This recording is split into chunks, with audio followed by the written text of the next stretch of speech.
ಈ ದುಷ್ಕೃತ್ಯದಲ್ಲಿ ಭಾಗಿಯಾದವರನ್ನ ಸುಮ್ಮನೆ ಬಿಡೋದಿಲ್ಲ ಅಂತ ಖಡಕ್ ಎಚ್ಚರಿಕೆಯನ್ನ ಪ್ರಧಾನಿ ಮೋದಿ ನೀಡಿದ್ದಾರೆ. ಹಾಗೆ ನೋಡಿದರೆ ಪ್ರಧಾನಿ ಮೋದಿ ಅವರ ಅಧಿಕಾರಕ್ಕೆ ಬಂದ ಮೇಲೆ ಕೇಂದ್ರದಲ್ಲಿ ಈ ರೀತಿಯಾದಂತಹ ಉಗ್ರ ಚಟುವಟಿಕೆಗಳು ಕಡಿಮೆ ಆಗಿದ್ದಾವೆ.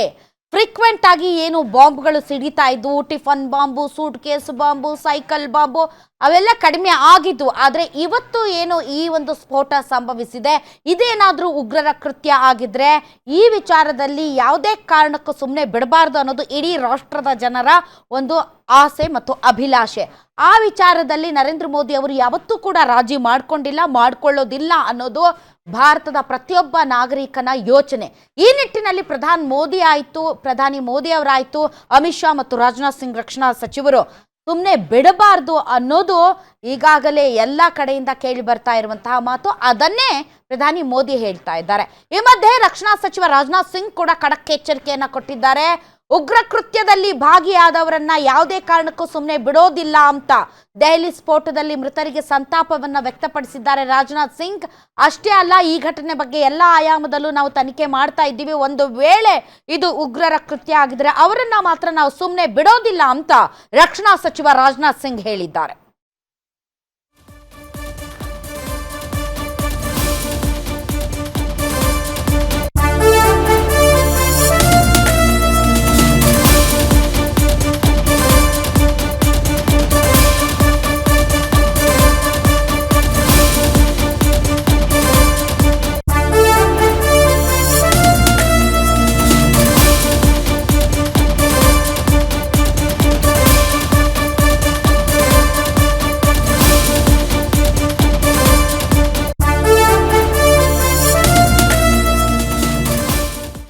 I extend my heartfelt condolences to all those who lost their lives in the tragic incident that occurred in Delhi yesterday. I pray to God to grant strength and solace to the bereaved families in this hour of deep grief.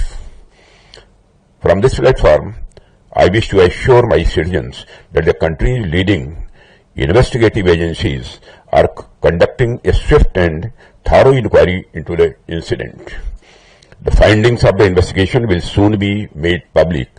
I want to formally assure the nation that those responsible for this tragedy will be brought to the justice and will not be spared under any circumstances.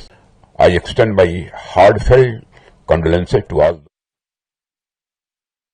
ಎಲ್ಲ ಆಯಾಮಗಳಲ್ಲೂ ಕೂಡ ತನಿಖೆ ನಡೀತಾ ಇದೆ. ಒಂದು ವೇಳೆ ಇದ್ರ ದುಷ್ಕೃತ್ಯ ಆಗಿದ್ರೆ ಉಗ್ರರದ್ದು ಯಾವುದೇ ಕಾರಣಕ್ಕೂ ಸುಮ್ಮನೆ ಬಿಡೋದಿಲ್ಲ ಅಂತ ಆಪರೇಷನ್ ಸಿಂಧೂರವನ್ನ ಅರ್ಧಕ್ಕೆ ನಿಲ್ಲಿಸಿದ್ವಿ.